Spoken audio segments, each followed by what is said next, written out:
ፈሪ የሚያደርግ አይነ ጥላ በሚል ርዕስ ዓለማዊንም መንፈሳዊንም ስለሚያጠቃና የብዙዎች ችግር ስለሆነው እንማማራለን። አምላከ ቅዱሳን ሚስጥሩን ይግለጽልን። የወለላይቱ እመቤት ልጆች ፍርሃት እጅግ ከባድ ነው። ስለ ፍርሃት ስናነሳ ሶስት አይነት ፍርሃት አለ። አንደኛው እግዚአብሔር ለሰው ልጆች በተፈጥሮ የሰጣቸው ፍርሃት ነው። ይህም ስጋዊ ፍርሃት የምንለው ነው። ሰው በሕይወቱ አንድ የሚፈራው ነገር አለ። ማንም የማይፈራው ነገር የለም። ሁለተኛ ፈሪሃ እግዚአብሔር የምንለው ነው። ይህም ቅዱስ የሆነ ፍርሃት ነው። አስፈላጊና ለነፍሳችን የሚጠቅም ፍርሃት ነው። ይህን አይነት ፍርሃት እንዲኖረን መጽሐፍ ቅዱስ ያዘናል። የሚጠቅመንና በእግዚአብሔር ዘንድ የሚያስጠቅመን ፍርሃት ነው። ሶስተኛው ያልተገባ ፍርሃት ነው። በመጽሐፍ ቅዱስ ውስጥ እግዚአብሔር ለብዙዎች አትፍራ፣ አትፍሩ በማለት ይናገራል። ያልተገባ ፍርሃት ማለት እምነታችንን የሚያዳክም፣ ራዕይ እንዳይኖረን የሚያደርግ፣ ተስፋችንን የሚያጨልም፣ ተጠራጣሪ የሚያደርግ ፍርሃት ነው። ያልተገባ ፍርሃት ሰዎችን ለተለያየ የፎቢያ ችግር ሊዳርጋቸው ይችላል። ጤናችን ላይ አሉታዊ ተጽዕኖ ይፈጥራል። እንዲሁም ከብዙ ነገር ሊያሽመደምደን ይችላል። አሁን እኛ የምንነጋገረው ከነዚህ ከሶስቱ ፍርሃቶች ውጪ የሆነና በክፉ መንፈስ በተለይም በአይነ ጥላ ተጽዕኖ የሚመጣ ፍርሃት ነው። የወለላይቱ እመቤት ልጆች አይነ ጥላ ፍርሃትን ብዙ ነገር ለማሳጣት ይጠቀምበታል። አይነ ጥላ ዋናና አንዱ መገለጫው ሰዎችን እላፊ ፈሪ ማድረግ ነው። ሰዎችን ፈሪ ሲያደርግ የራሱ የሆነ መገለጫና ጠባይ አለው። ይህም አይነ ጥላ በፍርሃት ተመስሎ ወደ ሕይወታችን ሲገባ ያለ ምክንያት ፈሪ እንሆናለን። ሐሳባችንን ለመግለጽ እንፈራለን። ያንቀጠቅጠናል፣ ያልበናል። ሰው ፊትና ሰው መሃል መናገር ሞት መስሎ ይሰማናል። ከፍርሃታችን የተነሳ ብብታችንን፣ መሃል እጃችንን ወይም መዳፋችንን ያልበናል። ከመናገር ይልቅ ማልቀስ ይቀናናል። ዝምታን እንመርጣለን። ስንናገር አንደበታችን ቃላት ይስታል፣ እንንተባተባለን። ስንናገር ከንፈራችን ይንቀጠቀጣል፣ ዓይናችን ይርገበገባል። በአግባቡ መተንፈስ አንችልም። የልብ ምታችን ከፍርሃታችን የተነሳ ይመታል። የምንናገረው ነገር ይጠፋናል፣ ያዞረናል። ጭው የሚል ስሜት ውስጥ እንገባለን። እንኳን ሰውን ጥላችንን እንፈራለን፣ በዚህም እንሰደባለን። ከፍርሃታችን የተነሳ ሽንታችን ይመጣል፣ ያመልጣል፣ ወዘተ ናቸው። ወዳጆቼ እነዚህ ያየናቸው አይነ ጥላኛን ፈሪ ሲያደርገን የሚታይ ጠባዩ ቢሆንም እነዚህ ምልክቶች አይነ ጥላው የሱ ሳይሆን የኛ የተፈጥሮ ጠባይ እንዲመስለን እነዚህን ጠባያት በአንድ ጀንበር ሳይሆን በጊዜ ቀመር ነው የሚያሰርጽብን። ለምሳሌ አይነ ጥላ በልጅነታችን ሲጠናወተን አልቃሻ፣ ነጭናጫ፣ ፈሪ እንሆናለን። ይህንን ጠባያችን ቤተሰቦቻችን ጥሩ ጠባይ እንዳልሆነ እያወቁ ተፈጥሮ ነው ምን እናድርግ ሲያድግ ይተዋል እያሉ አይነ ጥላው ሳይታወቅበት በራሱ ጠባይ ያሳድገናል። በልጅነታችን አልጋ ላይ የመሽናት ችግር ክፉኛ የአይነ ጥላ መገለጫ ነው። በዚህ የጠመደን አይነ ጥላ በተኛንበት ሽንት ስንሸና ቤተሰባችን አንቺ፣ አንተ ሽንታም እያስባለ መሰደብንና ማላገጥን እያሸከመን እያሸማቀቀን ያሳድገናል። እኛም በዚህ ችግር ተይዘን ልንተኛ ስንል ገና ለገና ሸናለው በሚል ፍርሃትን በውስጣችን ያሰርጽብናል። በዚህም በራስ የመተማመናችንን እየሰለበ በቤተሰባችን መሃል ዝቅ ብሎ መታየትን ያስለምደናል። ቤተሰቦቻችንም ጥሩ ፈሪ እንድንሆን በግርፊያ እያስፈራሩን እንጂ በራስ መተማመንን እያላበሱን እያደፋፈሩን አላሳደጉንም። በአይነ ጥላ ምክንያት አብሮን ብቅ ያለውን ጠባይ ይዘን ትምህርት ቤት እንገባለን። በቤተሰባችን መሃል ቀና ማለት ያቃተን ትምህርት ቤት አንገት ደፊና ፈሪ እንሆናለን። ከተማሪዎች ጋር በጠባይና በፍላጎት አንግባባም። ሐሳባችንን በአግባቡ መግለጽ አንችልም። አስተማሪ ሲጠይቀን የተማርነውን የምናውቀውን መመለስ አንችልም። በንግግራችን በፍርሃታችን የተማሪ መሳለቂያ እንሆናለን። ባስ ያልን ደግሞ ከፍርሃታችን የተነሳ ተኝተን ሳያንሰን ቆመን ሽንታችን ያመልጠናል። በዚህ መልኩ እስከ ከፍተኛ የትምህርት ተቋማት እንዘልቃለን። ወደ ማህበራዊ ሕይወት ስንገባ ደግሞ ከፍርሃታችን የተነሳ ገለልተኛ፣ ብቸኛ እንሆናለን። ሰው የሚወደን አይመስለንም። ይልቁንም ያየን ሁሉ የሚጠላን፣ ያየን ሁሉ እኛ ላይ የሚጠቋቆምብን ይመስለናል። አይነጥላው በዚህ ጠባዩ እኛ ላይ ሲገለጥ ከሰው ጋር የመግባባት እድላችንን እያጠፋ የጮኝነትና የትዳር እድላችንን እየገፋ በማይጠቅመን በልዩ ፈሪነት ህይወታችንን ያበላሻል። የሚገርመው ፈሪ የሚያደርግ አይነጥላ ያለባቸው እህቶቻችንና ወንድሞቻችን በተለይ እህቶቻችን እንኳን ያጠፉትን ያላጠፉትን ጥፋት ማስረዳትና ራሳቸውን ነፃ ማውጣት አይችሉም። ከመናገር ማልቀስ ይቀድማቸዋል። በዚህም ለሰው መናገር ማስረዳት ባለመቻላቸው ሳይሆን በጥፋታቸው ተጸጽተው የሚያለቅሱ ነው የሚመስለው። ይህ ችግር በተለይ በቤተሰብ፣ በእጮኝነት፣ በትዳር ህይወት፣ በመስሪያ ቤት ጎልቶ ይታይባቸዋል። የሚያሳዝነው ደግሞ በተመሳሳይ ጾታ ጓደኝነት ተፈላጊ አይደሉም።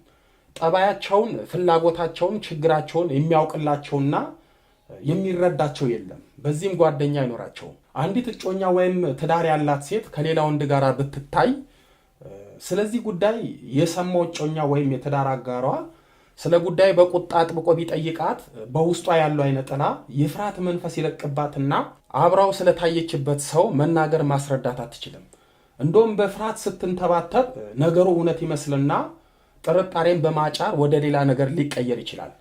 በዚህ መልኩ የስንቱ የጮኝነት ህይወት ተበላሽቷል። የስንቱ የትዳር ህይወት ሰላም አጥቷል። ፈሪ የሚያደርግ አይነጥላ በዚህ ብቻ አይበቃም። ፈሪ የሚያደርግ አይነጥላ ያለባት አንዲት ሴት በስንት ትግል እጮኛ ይዛ ወደ ትዳር ብትገባ ሩካቤ ስጋን መፈጸም ደስታን መጋራት ሳይሆን ሞት ሊመስላት ይችላል። ከፍርሃቷ የተነሳ ሩካቤ ስጋ ለመፈጸም ሰውነቷ ላይታዘዝላት ይችላል። ወዳጆቼ በቅርቡ የተጋቡ የማውቃቸው ባለትዳሮች በተጋቡ በ3 ወራቸው ተፋቱ። የፍቻቸው ምክንያት ሩካቤ ስጋ ነበረ። ሚስት ከባል ጋራ ሩካቤ ስጋ ልትፈጽም ስትል ሰውነቷ ከፍርሃት የተነሳ ይንቀጠቀጣል። ከፍርሃቷ የተነሳ ድንጋጤ ውስጥ ትገባለች። በዚህም ባል ይደነግጣል። ባል ፍርሃቷን አርቆላት ደስታዋን ለመጋራት ይሞክራል። ግን ሰውነቷ እየተሸማቀቀ በፍርሃትና በላብ ትዘፈቃለች። ባሏ ሳይሆን ሌላ የማታውቀው ሰው ገላዋን የነካት እስኪመስላት ሽምቅቅ ቅፍፍ ይላታል። በዚህ ችግር ተፋቱ። ልጅቷን አግኝቻት ሳናግራት ከልጅነቷ ጀምሮ እጅጉን ፈሪ ሆና ነው ያደገችው። በተለይ ልጅ ሆና በአንድ ሌሊት ከአንድም ሁለቴ አልጋ ላይ ትሻና ስለነበረ ቤተሰብ በዚህ ችግሯ ገለል አድርገው ለብቻ እንድትተኛ ያደረጓት። ይህንን ብቸኝነት ይዛ ያደገችው ልጅ ሽንት መሽናት አብሯት አደገ። ጥላዋን ሰውን እየፈራች እያፈረች አልጋ ላይ እየሸናች አደገች። በዚህ የገባው አይነጥላ ከቤተሰቧ ስድብንና መሸማቀቅን እያላበሰ በሰው ፊት እሷ እኮ አሁንም ትሸናለች እያለ እያንኳሰሰ እንድታደጋ አደረጋት። ይህ ችግር አብሯት አድጎ ዛሬ ትዳርና የሩካቤ ስጋ ህይወቷን አበላሸባት።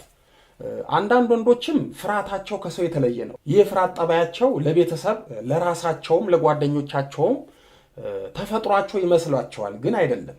ፈሪ የሚያደርግ አይነጥላ ራሱን በእነሱ ሲገልጥ የሚያሳዩት እንጂ። ሴትን እንኳን ለእጮኝነት ሊጠይቁ ቀና ብሎ ለማየት የሚፈሩና የሚሳቀቁ ወንዶች አንዱ ችግራቸው ፈሪ የሚያደርግ አይነጥላ ነው። እጮኛ ቢይዙም አብሮ ለማውራት ለመጫወት ይፈራሉ። ምን እንደሚያወሩም ግራ ይጋባሉ። በዚህ አይነጥላ ጠባያቸው በጓደኞቻቸውና በእጮኛቸው ዘንድ እንደ ወንዳ ወንድ ሳይሆን እንደ ሴታ ሴት እየተቆጠሩ እንዲናውቁ ያደርጋቸዋል። ልክ እንደ ሴቶቹ ወንዶቹን በሰው መሃል መናገር፣ ሐሳባቸውን መግለጽ፣ በርቱ አንደበት መናገርና ማሳመን አይችሉም። እንደውም አንድ ነገር ተናግሬ አስረዳለሁ ብለው ዙሪያ ጥምጥም ንግግር ውስጥ ገብተው ቀላሉን ነገር ውስብስብ ያደርጉታል። በዚህም አይነጥላቸው መነቀፍን፣ መናቅን ያመጣባቸዋል። ፈሪ የሚያደርግ አይነጥላ ያለባቸው ሰዎች አሟቸው ህመማቸው ለሐኪም መናገር እንኳን ይቸገራሉ። ሌሎችም የተበደሉበትን ክስ እንኳን ፍርድ ቤት ተናግረው ማስረዳት አይችሉም። ችግራቸውን ለሰው ማጋራት አይሆንላቸውም። በአጠቃላይ የውስጣቸውንና ፍላጎታቸውን መናገር እጅጉን ይቸግራሉ። ፈሪ የሚያደርግ አይነጥላ ወደ ህይወታችን በመግባት ህይወታችንን በማበላሸት ምን ጥቅም ያገኛል ካል፣ አንደኛ በራስ መተማመን የሌለን ባዶ ሰው ያደርገናል። ሁለተኛ እኛን ፈሪ በማድረጉ በውስጣችን ያለውን ተሰጦ እንዳንጠቀምበት ያደርገናል። ለምሳሌ ዕውቀታችንን ተሰጧችንን አውጥተን በአግባቡ እንዳንጠቀምበት ያደርገናል። ይህ አይነጥላ ጠባይ በቤተ ክርስቲያን አገልጋዮች ላይም ይታያል። ለምሳሌ በካህናት፣ በዲያቆናት፣ በመምህራን፣ በዘማሪያን ላይ ፈሪ የሚያደርግ አይነጥላ ይንጸባረቅባቸዋል። ካህናት፣ ዲያቆናት፣ መምህራን ወንጌልን የማስተማር የነሱ ድርሻ ሆኖ ሳለ ወንጌልን እንዳያነቡ፣ እንዲያስጠላቸው፣ እንዳይገባቸው በማድረግ አንብበውም ለማስተማር ያነበቡት እስኪጠፋቸው ድረስ እጅጉን ፈሪ ያደርጋቸዋል። መድረክ ላይ ሲወጡ ከፍርሃታቸው የተነሳ እንዲንቀጠቀጡ ያደርጋቸዋል። መዘምራንንም ሰው ፊት ቆሞ ለመዘመር እስኪንቀጠቀጡ ጥሩ ድምፃቸውንም እንዳያወጡ ፈሪ ያደርጋቸዋል። ይህም አይነ ጥላችን በተሰጧችን እንዳንጠቀምበት ሰውንም እንዳንጠቅምበት የሚዋጋን ስልት ነው። መጽሐፍ ቅዱስን በጥሩ ሁኔታ አውቀው ለሰው ማሳወቅ የሚችሉ ሰዎች በገርጋሪና ፈሪ በሚያደርግ አይነ ጥላ ተይዘው አፈጮሌዎች፣ ተናጋሪዎች መድረክ ላይ ወጥተው እነሱ ከመድረክ ጀርባ ተቀምጠዋል። ገርጋሪ አይነ ጥላ ያለበት ካህን ዲያቆን በተማረው ቅዳሴ በተፈጥሮ ድምፁ እንደ ልቡ ማገልገል አይችልም፣ ይፈራል። በፍርሃቱም የሚያውቀው ቅዳሴ ይጠፋዋል፣ ዜማው ይገለበጥበታል፣ ድምፁም ይሻክርበታል። ሶስተኛ የእጮኝነትና የትዳር ህይወት እንዳይኖረን ያደርገናል። ፈሪ የሚያደርግ አይነ ጥላ ካለብን እጮኛ ለመያዝ አግብቶ ለመኖር እንፈራለን። ህይወቱ ህይወት ሳይሆን ሞት መስሎ ይታየናል። አራተኛ በስራ ህይወታችን ስኬታማ እንዳንሆን ያደርገናል። ለምሳሌ በስራ ዓለም ካለን ፈሪ የሚያደርግ አይነ ጥላ ካለብን ከሰው መግባባት፣ የምንሰራውን ስራ ለሰው ማስረዳት፣ በምንሰራው መስሪያ ቤት ተወክለን አንድ ነገር ማቅረብ፣ ለምሳሌ በስብሰባ ላይ ደፍረን መናገር አንችልም። ያሰብነው ሌላ የምንናገረው ሌላ ይሆናል። በርቱ አንደበት መናገር ቀርቶ በንባብ ማቅረብ አንችልም። በዚህም አይነ ጥላችን ሻል ያሉ የሥራ ዕድሎችን ያሳጣናል። አምስተኛ ገለልተኛ ያደርገናል። ወዳጆቼ ፈሪ የሚያደርግ አይነ ጥላ በልጅነታችን ሲጠናወተን ቤተሰብ እላፊ ፍርሃታችንን የጨዋነት መገለጫ ያደርጉታል። ሰው ስንፈራ፣ መናገር ስንፈራ ቤተሰብም ሌላ ሰው መፍራታችንን ጥሩ ልጅ ደፈር ሲል ሳይሆን ሲፈራ ነው ጥሩ እየተባል ፍርሃትን እንደ አንድ ኮርስ እየወሰድን እናድጋለን። በዚህም ስናድግ ፍርሃታችን ከሰው አልቀላቅል እያለ ከሰው እንድንገለል ያደርገናል። የወለላይቱ እመቤት ልጆች ሰው መፍራት ያለበት የሰማይን አምላክ እግዚአብሔርን ነው። ሰው ይከበራል እንጂ አይፈራም። ምናልባት ከክብራቸው የተነሳ የምንፈራቸው ሰዎች ይኖራሉ። ግን እነሱን የምንፈራው እግዚአብሔርን በምንፈራበት ልብና ክብር አይደለም።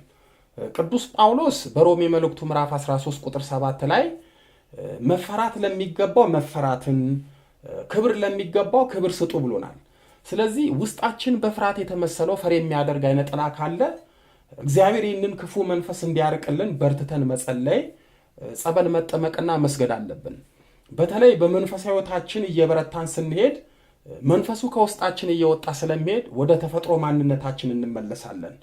ለዛሬ እዚህ ላይ በቃናል።